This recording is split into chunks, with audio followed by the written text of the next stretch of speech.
This is the Persistence of Vision podcast. Hi, welcome in. This is the Persistence of Vision podcast. I'm Clint Till. So glad you're listening. Each month, I sit down with a creative professional and we talk about their career experiences and the lessons they've learned along the way. This month, I have a very special guest, Marti King Young. She is an Emmy-nominated executive producer, award-winning writer, director. Her career spans over 20 years, but she didn't start out with the goal in mind of getting into the film production industry. No, she started out in a completely different field, which we will get into.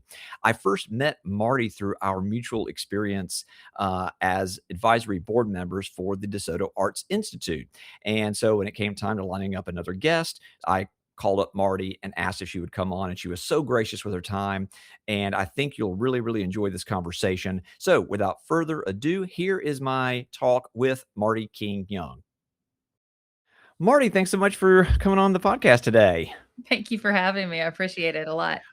Well, I'm excited because I've been talking with a lot of different folks in the creative field, writers, filmmakers, even advertising professionals. So I'm just curious about good nightmare stories, that happen to all of us when you're on a project or on set.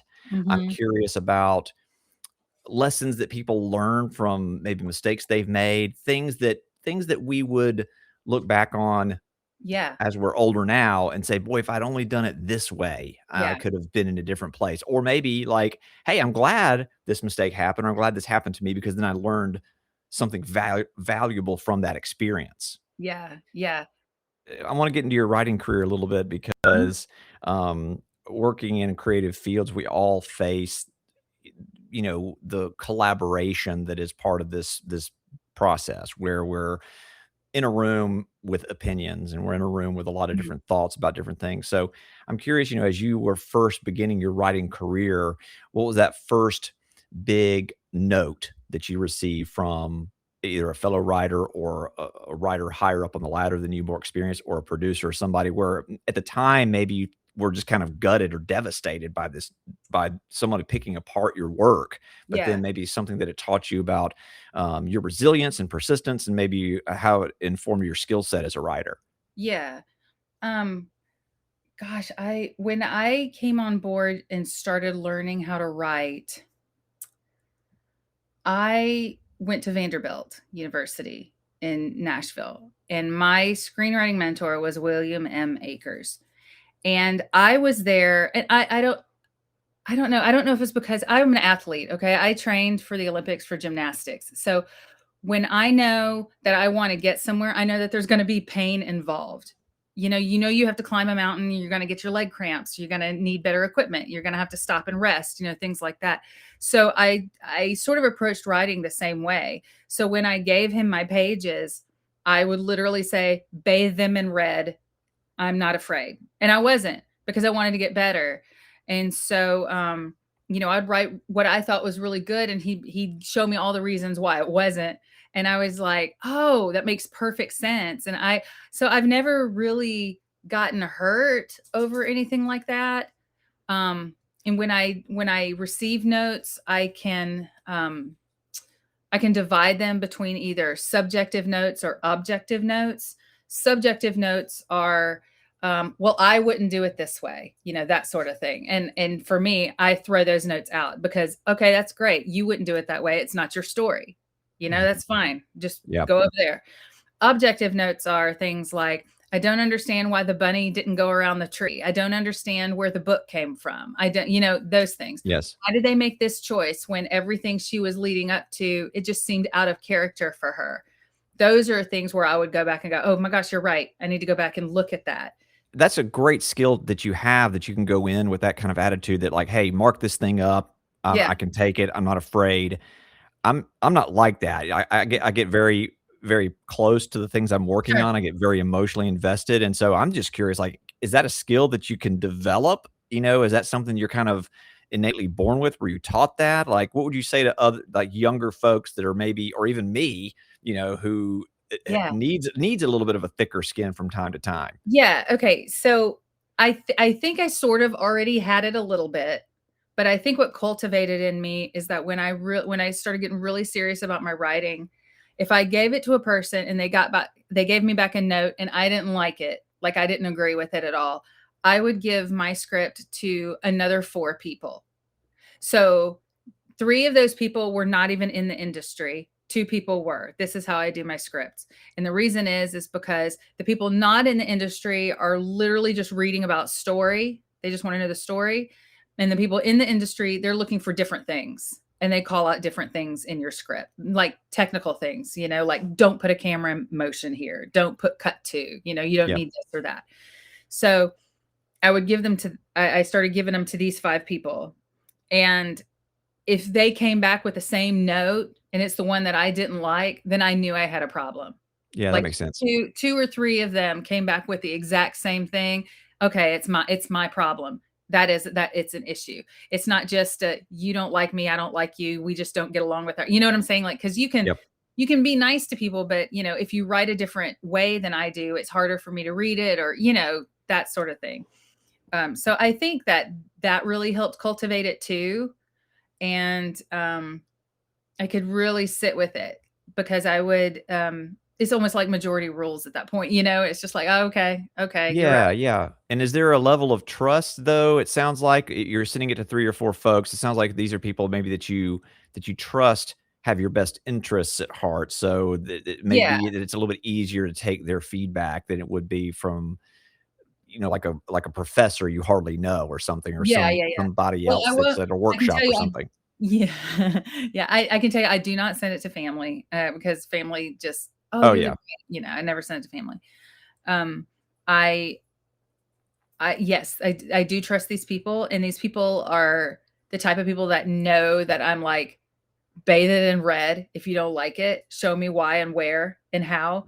Because sometimes it's something I literally never have thought of. Sometimes it's something new. Sometimes it's just something stupid that I missed, because you can write something so many times, you can't see the forest for the trees. And by doing that, by getting different notes from like 5 people at the same time, it prepares you to get notes from a studio, because you're getting notes bombarded from all different directions once you get it up to that type of floor.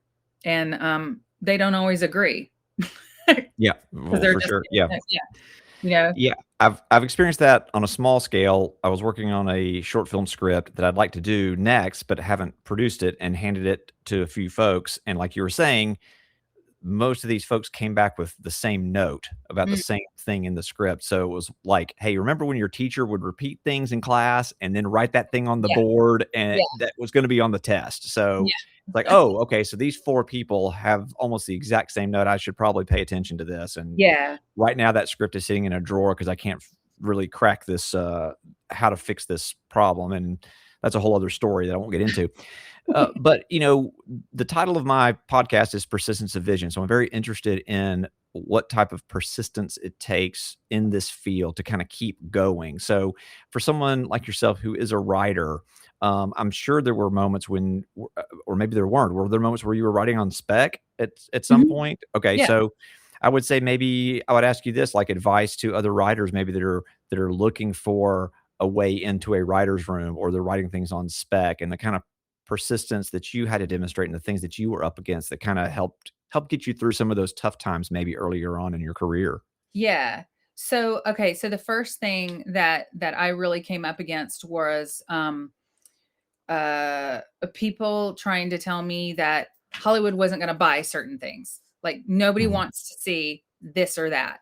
And I was like, "But this is what I wanna write." Yeah. So this is what I wanna write. And so as I pushed a little bit further, I realized that either they were just scared because they were writing something like that, or it was just a different idea. So what I'm found out is, as I've pushed along, is that whatever you write has an audience for it. It doesn't matter what genre it is. It doesn't matter what it is. If you want to see it made, write it. Just write it. Just get it out of you and write it. Yeah.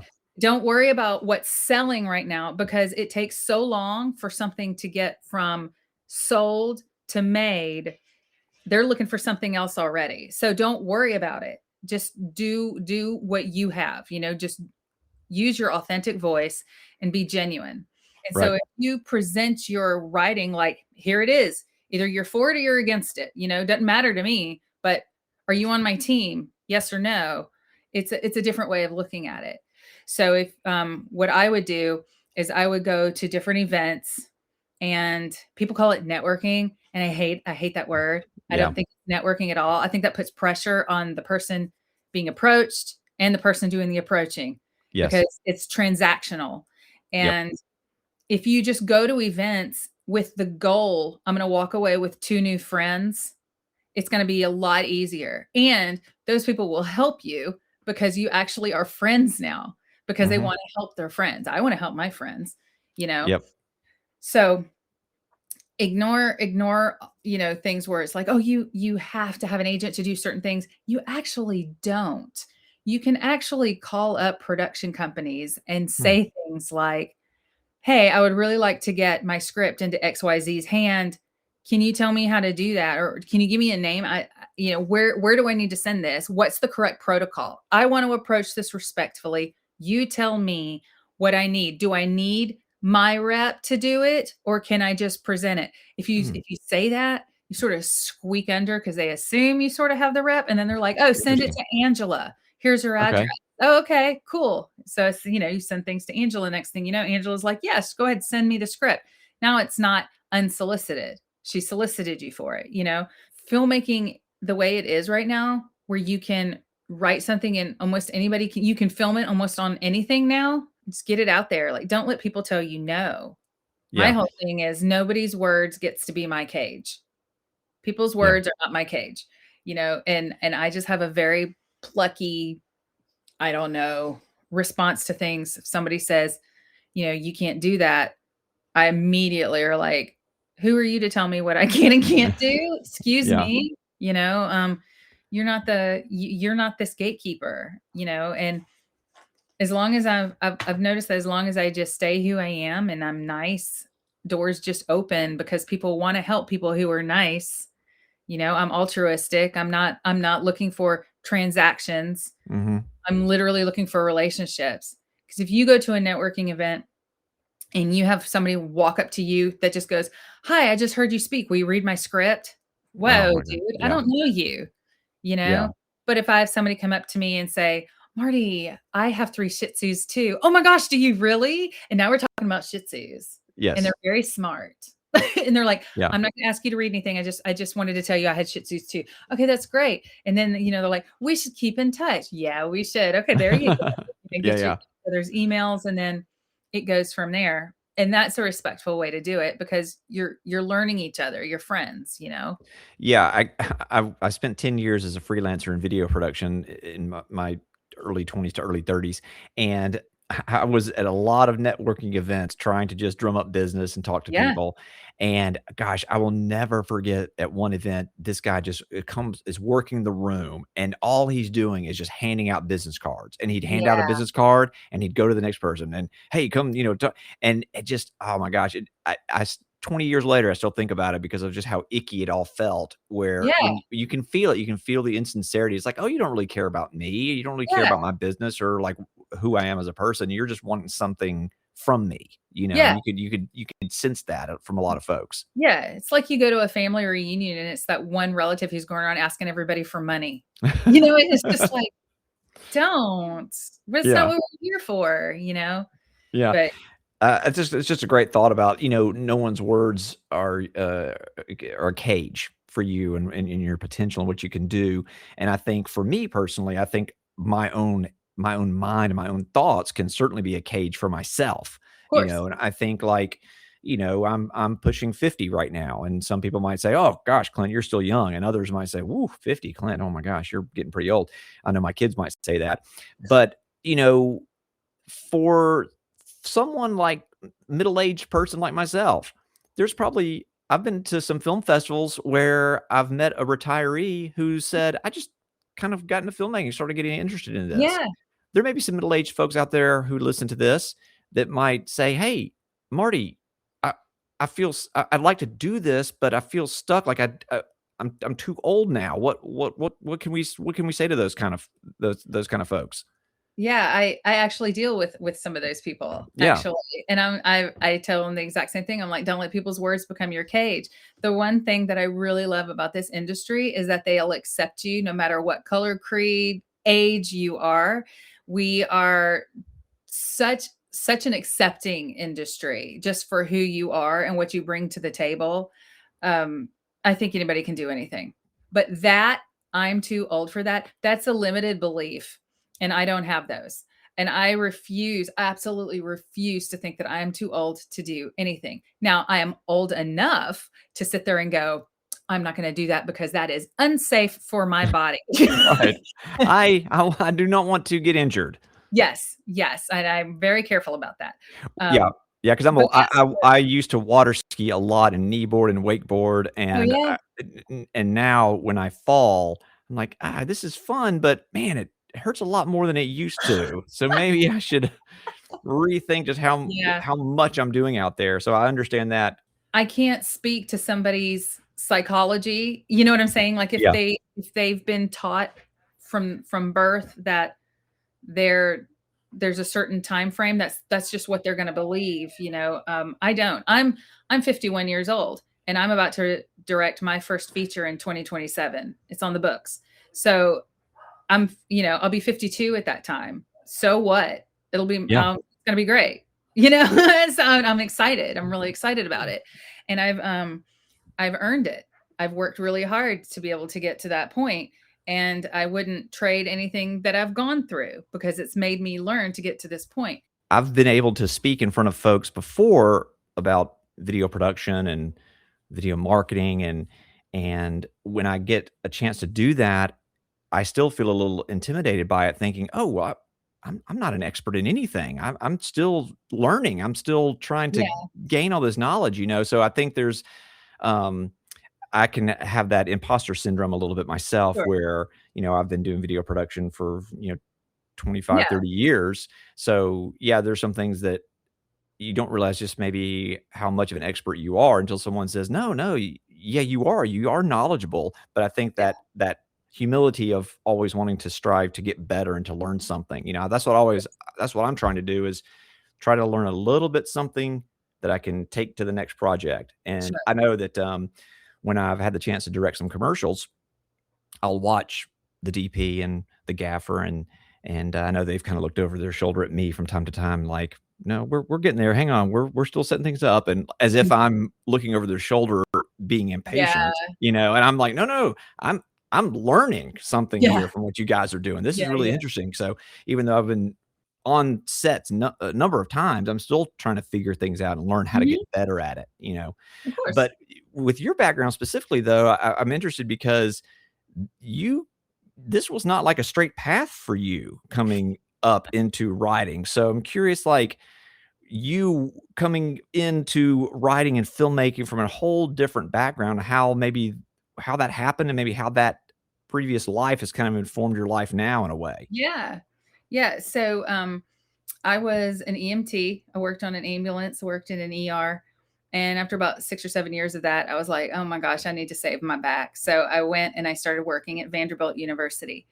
When I was at Vanderbilt University, I was in charge of, like, the student health center, that sort of thing. And after about 2 years, I remember I just sat up one day, just sat up out of a dead sleep, and I was like, "I'm supposed to write a script." Like, it was just boom, I need to write a script. I had no idea how to write a script. I'd never seen a script before. So I found out through one of my coworkers that Vanderbilt had a special program where we could audit a class every semester. And I was like, "Well, I'll see if they have a film school." And sure enough, they did. And I was like, "Holy crap, they have a film school here. Who knew?" Yeah. And I was reading the book I was reading at the time was by William Akers, and it was Hmm. Your Screenplay Sucks, 100 Ways to Make Okay. It. Love that book. Love him. Love that book. And, I go and I'm, like, researching. I'm like, "I wonder if they have a screenwriting class." And sure enough, they did, and he was the teacher. And I Amazing. was like, "Okay, God, okay," Yeah. So I go and I audit the class, and, he lets me stay on. He comes to me and he's like, "Out of all the kids here, you're the one that gets it. Like, you get it. work with me for a summer. Okay. So I worked with him for a summer. I was his assistant. I saw like his process. And so the next year we're going through the classes and everything. He goes, I think you're a director. And I was like, no, I don't want to direct. I don't want to direct at all. And he goes, well, too late, because I've already paid your entry fee. And Vanderbilt has a 24-hour film contest. Oh my Now, goodness. I had never even heard of a 48-hour film contest. So I'm going into this green. I mean, absolutely green. So I was like, okay. I pulled British Western. And so I was like, okay, this is going to be fun. So I had a bunch of kids at my house at the time. And I was like, y'all are my stars. And so I wrote this cute little drama, or cute little comedy called Draw. And I wound up winning. And he was like, I knew you were a director. So the next thing I know, I'm directing a couple of things here and there with him. And then next year comes around and he goes, I think you're a producer. I'm like, oh my God, no, absolutely not. I've seen how much producers have to do. I do not want to do all that work. Forget it. He goes, no, you're going to produce my film. You're going to produce it. I was like, oh my God. All right, fine. So I produced it. It did really great. He got me on to an HBO film, which they credited me as the UPM or the line producers. I did not do anything to do with that budget. I had nothing to do with that. I was just literally, I guess I was producing, because I was like thinking 5 steps ahead, and it was a run and gun type thing. And it's called Country Music, and you can see it on HBO every once in a while, I think. But yeah, when I was done with it, he goes, yeah, you're a producer. You're a triple threat. You can do this. And I was just like, oh, okay. So I did everything I could in Nashville. And then my best friend had moved to Atlanta, and she was working on an ABC show. She got me an interview with the producer. He liked me. And then I've been in Atlanta ever since working.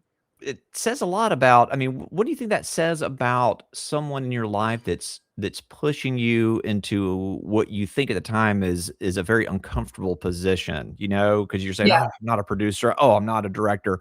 But here's this person that sees something in you that's pushing you in this way. I mean, what did that teach you? I mean, I already held him in great regard anyway, with great respect. And so I wasn't going to sit there and go, no, you're wrong, because I'm just respectful anyway. But I also, my dad growing up, I would watch him self-sabotage. Does this make sense? I would watch him get really close to achieving something and then him not taking the shot. So when he would would present these things to me, I would be like, this is absolutely terrifying me. And I recognized that feeling, and I was like, I'm going to do it. I have to do it. I just have to do it. So now whenever I feel what some people feel is like fear, I look at it like excitement and butterflies, because it's going to stretch me. And I just embrace it, because no matter what, I'm going to learn something. And that's what I'm here for anyway. And I'm just not scared. I'm just not scared. I mean, it's going to be like, what's the worst thing that can happen? It flops. Everybody has a flop. Sure. It's kind of like a rite of passage, to have that. Yeah, for sure. So you have experience in both feature film writing and also TV writing as well. So when you talk about fear and intimidation, I'm actually reading a book right now about the behind the scenes on Parks and Recreation. And I just admire that world so much. I admire the writers that can work together in a writer's room to come up with scripted comedy. But then I can, to what you're saying about fear and a little bit of intimidation, reading about the new writer in the room, right, that comes on, and that environment and the pressure cooker that it might be. So I'm curious, like, as you had your first foray into TV, you're talking about a person that really has no fear and you want to be stretched. What was that like for you, kind of coming into a TV writer's room? And when you go into a writer's room, wherever you are, pretty much determines how much you can speak. And so if you're a new writer in the room, you just wait. If you have ideas, you just write them down. And if somebody says, do you have any ideas, Marti? And we're like, oh yeah, you know what? What if this, does that make any sense? And then they'll yes and off of it, and it'll turn into a thing, or they'll be like, no, we're not going to do that. Okay. You just end it. Okay. You can't fight for it when you're on the lower rung. Yeah. When you get up higher and you're like sitting right next to the showrunner, and the showrunner goes, no, I don't think so. Then you have, because of where you're sitting, you get to go, yeah, but if you think about it, the arc is going like this, and this would push them along over here, and it would also service this other arc over here because of Wow. XYZ. And then they're like, oh, you know what? That might work. That might work. Let's put it on the board. And so then they write it up on a board for ideas, for possibles. Yeah, but you just have to read the room. Like especially like I visited our writer's room for Will Trent, and I just kept quiet the whole time and I just watched. And they were so Yeah. I mean, they loved me. I mean, they would ask me questions from time to time and I would answer because I was asked, but I would never volunteer. There's just an etiquette to it, and because of that respect, they would turn around and ask me, things. Yeah, sure. Yeah, that's that world is fascinating to me, I imagine it's so fast-paced and just but also inspiring and energizing in a way too. So, I've got so many questions swimming around in my head as you speak, but you mentioned etiquette, so I wanna hit on that real quick because you mentioned earlier about, going to a networking event and someone just coming up and saying, "Marty, would you read my script?" And then the Yeah. etiquette in the writer's room. So maybe like lessons you've learned either from observation of things where you Oh, kind yeah. of were like, "Oh gosh, no, you can't do that," and maybe what that was and kinda Yeah. how to navigate that world a little bit. Yeah, I was on a set once, and I was working as I think I was a PA at the time, and there was a background actor, and there was a scene, and there was a guy coming down a driveway, and you had a gate fence, and everybody was sort of like mobbing the fence because Mhm. apparently this guy had created a clone or something, and it was an abomination, that sort of thing. And so I'm looking at all these people, they've got their fake signs, and all this everything. And I'm like, what does that person have underneath his jacket? Like because he was just, it just looked odd. When you see Mhm. something odd, you just clock it. And so I go over there and I said, hey man, what's under your jacket? Because I don't know what the hell it is. And I'm not going to get anybody hurt on one of my sets. And he goes, "Oh, it's nothing." And so I sort of pull at his jacket a little bit, and I'm like, "Is that a manila folder?" And he said, "Yeah." And I said, "I'm gonna tell you right now, do not approach this director with your headshot and your resume. They will escort you off. I know this director, and he will escort you off. You will never work with him again. I'm telling you, don't do it." He goes, "It's not what it is." And I'm like, "Okay, but I'm telling you, don't do it. This is not the time. He's filming. He's working. This is not Yeah. the time." So we do a couple of shots, and then sure enough, he makes Uh-oh. his way up to the front and he pulls out his manila folder. He opens it up, pulls out his headshot and resume, and I just sat back. I didn't even go try to save him. I Oh, was just no. like, there you go. He catches the AD through the bars and he goes, "Can you hand this to him?" And he looks at it and he goes, "No." Mm. But he took it from him, and so he went and he just got security, and the guy just got escorted off the set. Oh I my mean, it was gosh. stupid. In another instance, when I was working on a series, I was working with there were we had a lot of producers, so there was a lot of assistants upstairs in the bullpen, and one of them was brand new. And this guy had befriended the brand new guy, and me and the other more seasoned assistants at the time were sort of hovering around, seeing what this Mhm. guy wanted because he would come up and say really weird things like the showrunner asked to see him. The showrunner asked for a meeting with him, and we were like, "Why?" Because this other, the other, the other assistant didn't know to ask these things. He was just taking him at point value, and the Yeah. other assistant and I were like, "No, no, no. Why do you need this?" Well, he said, "When did he say you could meet with him?" Wednesday. Well, that's interesting because he's in London from Monday to Saturday. He's not even here. So why would he tell you that? And so we're telling the other assistant, you need to ask questions. This guy's Yeah. sort of there's something up. So then he says that a guy comes back and he says that the showrunner and the incoming director said that they wanted him in the room so he could help them fix the script. And I was like, I'm gonna cry balderdash all day long on Oh that. my He gosh. did not. He did not. And I told the other assistant and I said, he shouldn't even make it past the elevator at this point. Yeah. This is wrong. So we're down at craft services, or we're down at catering one day. Here comes that guy. And he comes up to the assistant and he says, "Is Tom coming in today?" He said he's not coming in today. He goes, "Well, let me know when he comes in because I know his bus schedule because he would ride Marta up to because we were filming at Tyler Perry." And I was Wow. just like, he's gonna what? I mean, Yeah. me and we called security on that one because it was just like, you cannot go and freaking stalk somebody. Yeah. That's stalking. Sure. If you figure out somebody's bus schedule, that's stalking. He didn't see it that way. I didn't care. I'm not gonna have some crazy person stalking our showrunner, you know? Um, yeah, so that was crazy. So what not to do. You know, would you like it if somebody knew every time you went to the gym and were waiting outside by your car? No, that's freaking crazy. No, That's absolutely not. scary. It Yeah. reminds me, I was, when talking about set etiquette, I was in my, I guess, early 20s, mid-20s, and I was working on I did some reality TV. I was in the camera department. So I was like an assistant camera. So I was the guy that was like, there with back when they were shooting tape, extra Mhm. tape in the bag, extra batteries, logging things, Oh, yeah. labeling things, and just shadowing the camera guy. And it was a reality show, but of course, you know how it is with reality shows is, it's like, we're going to do this take over here. Now cut, we're going to reset. We're going to do it here. And my camera guy that I was shadowing was kind of right near the director on this multi-cam reality thing. And one of the actors, the people in the show, that had sunglasses on coming out in one shot, and on a subsequent take didn't have sunglasses on, but no one was saying anything. Yeah. And of course, I kind of was like, he didn't have his sunglasses on in the last take, and Yeah.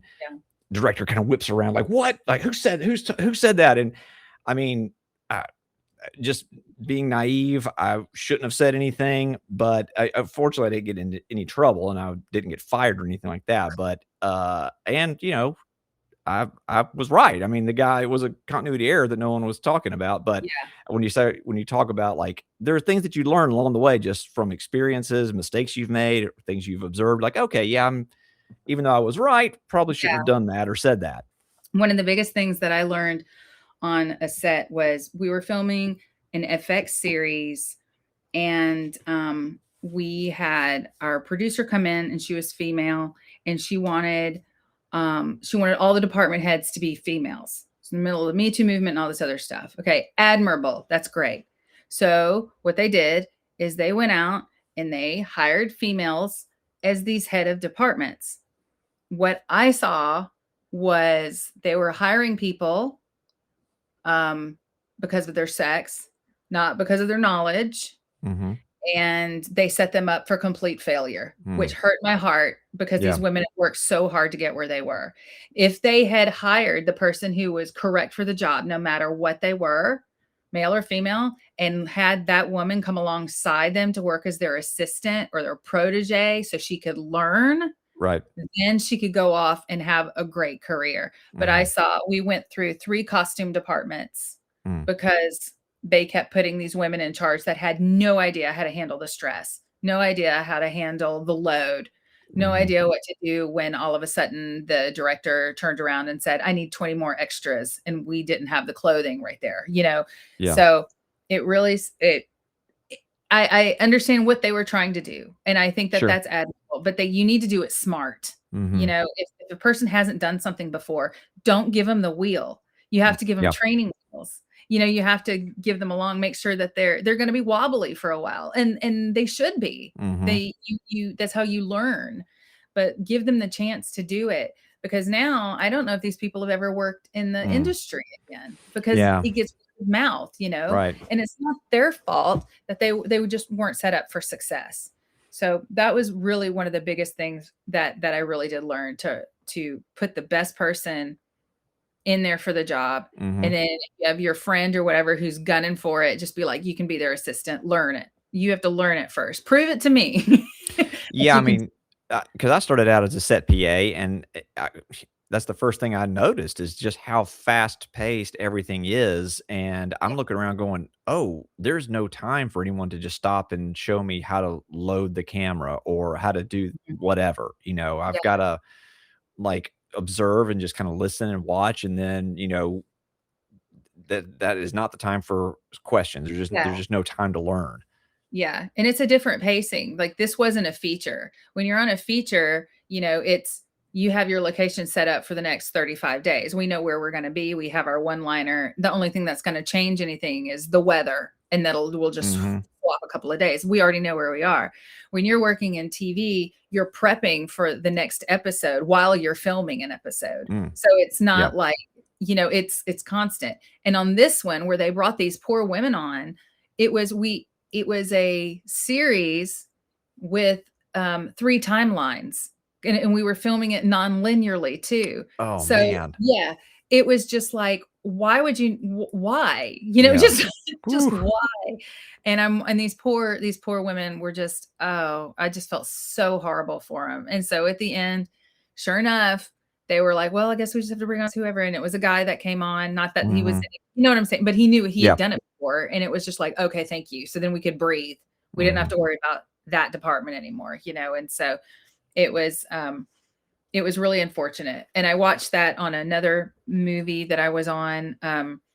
They wanted the female director. She wanted all females for everything. And the producers finally had to sit her down and they go, that's discrimination.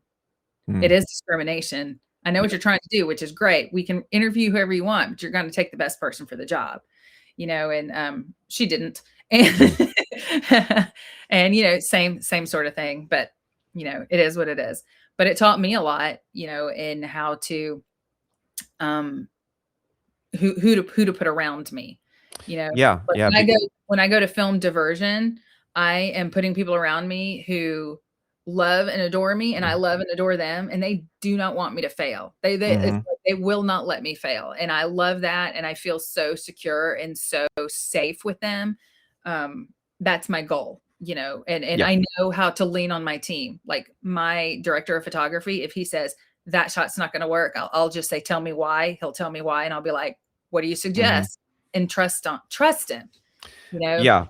There's something about surrounding yourself with smarter people than yourself that are experts in their particular field and their discipline that you can trust to get the job done, and I've experienced that working on commercials that I direct where I can say, "Here's what it needs to look like, here's what I want."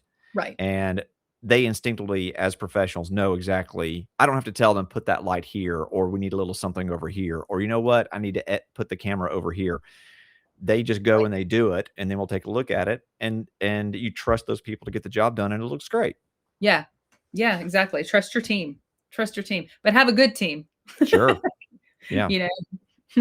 But that was one of the biggest things. Yeah. Do you want your footage to look more like film? Well then, you need to try Dehancer, the premier film emulation plugin that brings authentic analog aesthetics to your digital workflow.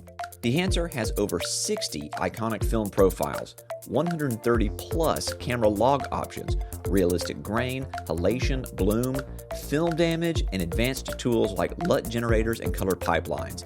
Dehancer can improve the look of your footage with film-like texture. It's compatible with DaVinci Resolve, Adobe Photoshop, Lightroom, Premiere Pro, After Effects, Final Cut Pro, and more, plus mobile and online versions for on-the-go creativity. If you're interested in elevating the look of your color grade with genuine film emulation, you can get 10% off any Dehancer product by using my promo code VISION at checkout. Dehancer. Take a look, see for yourself, dehancer.com, and use my promo code VISION.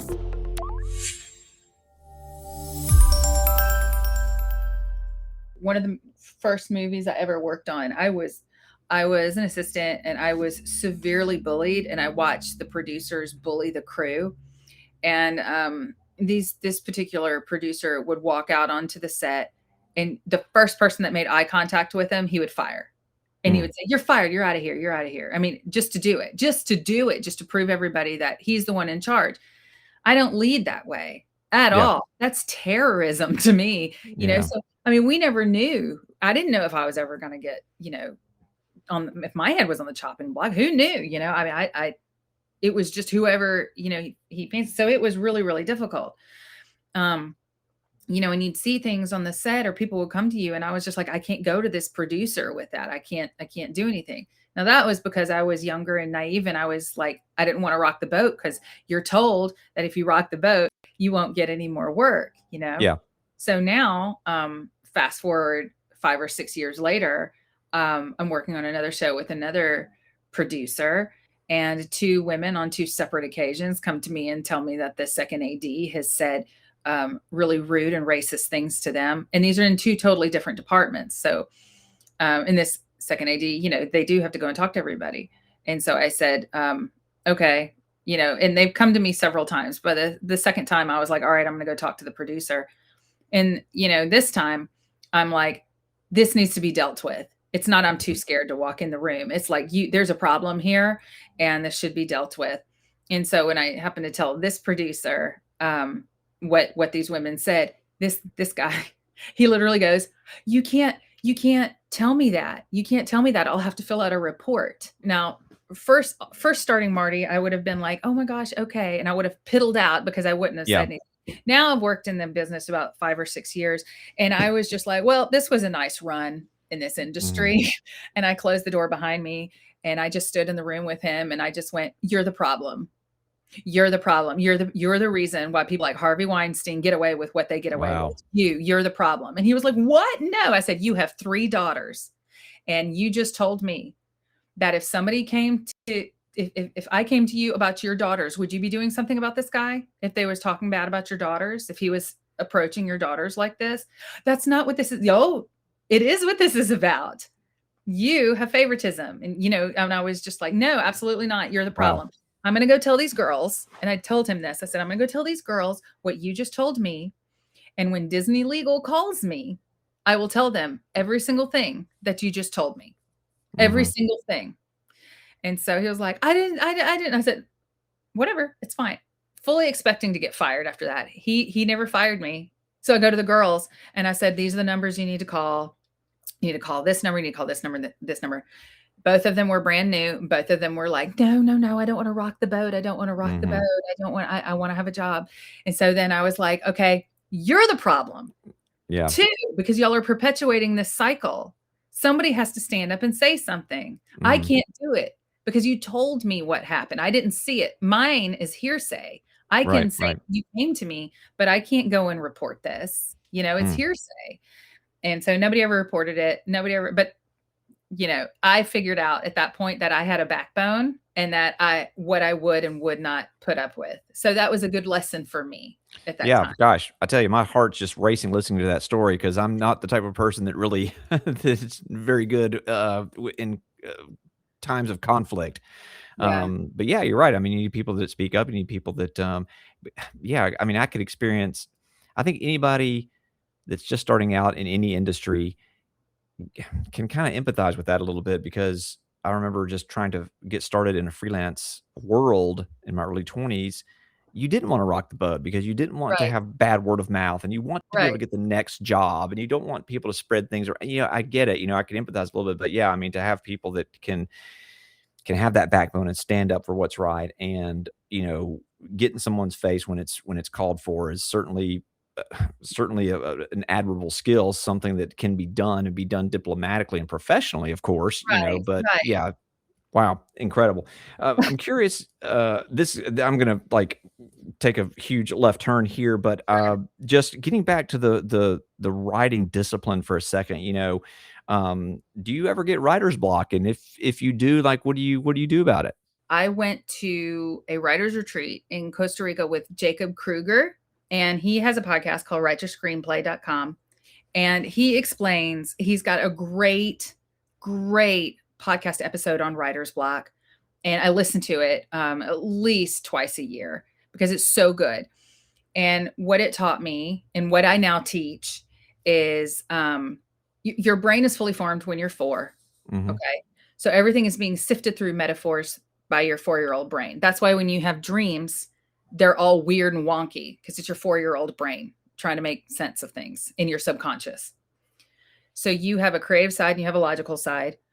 And when your creative side comes out, it's more of your 4-year-old brain. Okay. So you're playing, you're doing all the things you want to do. You're creating the worlds, you're, pew, pew, the dialogues, and everything like that.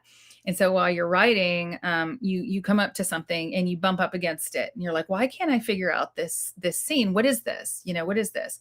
And you can't do it and you can't do it. And you start putting a lot of pressure on yourself. I need to figure this out. I need to figure this out. So now you have your logical side starting to, it's like the big sister, the know-it-all big sister. Okay. You need to do this. Go clean your room. Go do this, and now playing isn't fun anymore. Right. You don't want to play anymore. You just want to go and retreat, which is exactly what writer's block is. You just retreat. You can't do it. Okay. So it shuts down because your logical brain is like hammering things and putting so much pressure on you. What you need to do is when you start to feel that, number one, acknowledge that your 4-year-old self is basically going, "Oh, I need a break." Mhm. And go, "Okay." And I literally say this out loud. I'm like, "Okay, you know what? I know my brain is smart enough to figure this out. I'm going to go do something else for a while, and I will let you figure it out on your own because apparently I need a break. And I'm going to trust that you're going to do it and you're going to be fine." And I'm talking to my subconscious. My subconscious hears that.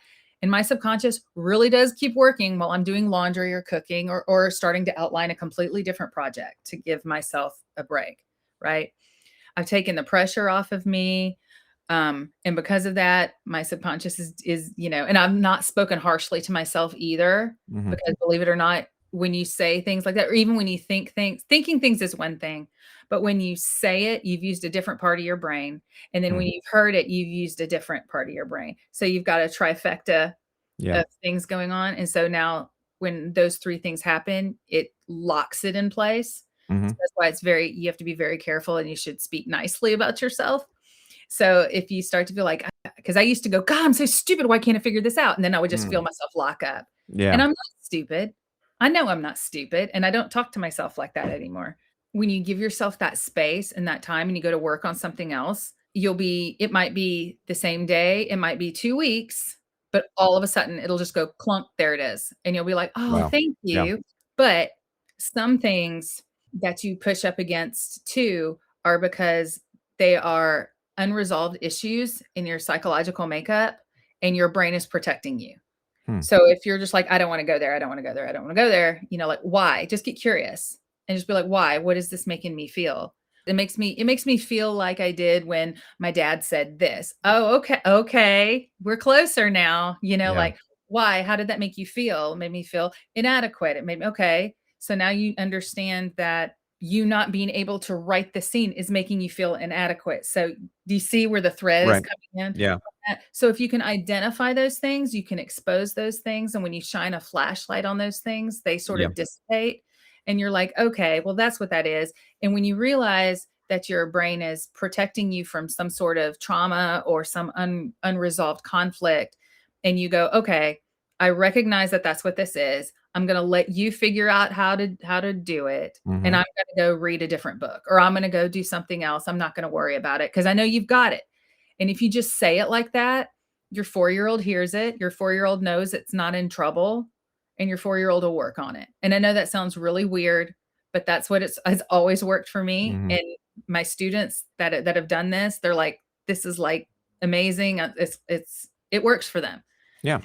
No, I'm always interested in hearing other people's methods and what they do, what works for them. Yeah. I can imagine that as you're working through that and you're talking about, okay, how does this make me feel? Why do I feel this way about this particular scene? Like writing all those feelings down instead of just saying it to yourself, Yeah. writing it down. I feel this way because it reminds me of this time with my dad. And then if you're Yeah. writing that down, I can see where that could unlock not only a break in your story, but also maybe even little bits of dialogue or little bits of action that you can Yeah. incorporate as well. Like, "Oh, yeah, because my dad said this to me, and then maybe I said this back." And then now what you're, because I was in years ago, I did like a 6-week screenwriting workshop, and that was one of the things they told us, just keep writing. Like, first, they encouraged us to write by hand, Mhm. because there was something about writing by hand versus typing that helped the Yeah. thoughts flow a little bit better, Mhm. which was true for me. But then just keep writing, even if you are writing simply, I can't think of what to write about right now. Just Right. reading, just writing it. So I can see where all that can be very helpful. But Yeah. you've talked a lot about the podcast that you've listened to and your classes and your mentors and stuff. What are some of those book recommendations? You've mentioned a couple of books already, but maybe some others that you would recommend to others that are interested in this. I've looked through, like, one. I haven't read it all the way through, but the Screenwriter's Bible I have is a good Mhm. reference book for certain formatting tips and things like that. I've read How Not to Write a Screenplay, which Mhm. I really liked. Yeah. But just anything else that you maybe haven't mentioned that kind of spring to mind? I mean, I love Will's book, the 100. I mean, Your Screenplay Sucks. I love that book. 101 Habits of Highly Successful Screenwriters. Okay. That's insider secrets from Hollywood's top writers. Ooh, that sounds very glamorous and official. The Anatomy of Story. That's a great one. Anatomy of Story. Okay. By John Truby. That's a really, really good one. Sorry, the rest of them are pretty much on directing. That's fine. Yeah, I've read a few and on directing as well, and I've even still got some of my textbooks from college even now that about directing and storytelling and things like that. Yeah. It's been a fast hour. I don't want to keep you any longer because you've been so gracious with your time. Really, really appreciate it. But I do like to give an opportunity for my guests to talk about what they're working on now, where people might be able to find you online, what you're doing, if they want to connect and catch up with you at some point. I'm writing Diversion. That's my script that I wrote with Stacey Hood, and we have it greenlit to go, and we're sort of in prep mode for that. It's about to go, and our producer is going to start looking for moolah soon, so we're doing that. I constantly critique and script doctor for people sometimes. So if anybody wants any of that, they can contact my assistant, Mackenzie, and she is at mkyassistant@gmail.com. She can get my rates. There's a whole page of different things that I do. So yeah, that's pretty much it. Just do that and sort of prepping for when I direct, because I'm a mega prepper. And in the commercials I get the chance to direct, I'm the same way. Like I just have this fear of like something falling through the cracks that just might bite me later if I'm not prepared for every. It's like a chess match. I got to think 7-8 steps ahead in case something falls apart. I'm covered in some way. For sure. And I think what we've all learned is that whenever people need to approach you, is to always ask about your dogs first to get a good foot in the door. To make sure that everybody gets on your good graces and just don't be weird. Like don't send Mackenzie weird things and stuff. Yeah. Let's see. And what time do you normally leave for the bus station? Let's just mark that down. And Marti drives herself. Okay, all right. Marti does not tell anybody her times, because Marti has no times. I just wing it a lot of times. Drives her crazy. She has to keep me on schedule. The hour with Marti just went by way too fast. I could have spoken with her for another 2 hours at least. She's just a wealth of knowledge, a wealth of experience. I know that I felt a lot of positivity when she talked about not letting words become your cage, not letting people tell you what you can't do, but really empowering yourself. So really good stuff in there. You can connect with me at linktree.com/Clint Till. That's where you're going to find everything that I'm doing online. You can subscribe to my newsletter on Substack, clinttill.substack.com. And as always, subscribe to this podcast wherever you get podcasts. Be sure to go and leave a review, tell other people about it, help them find the show. And that's it for this month. You've been listening to the Persistence of Vision podcast.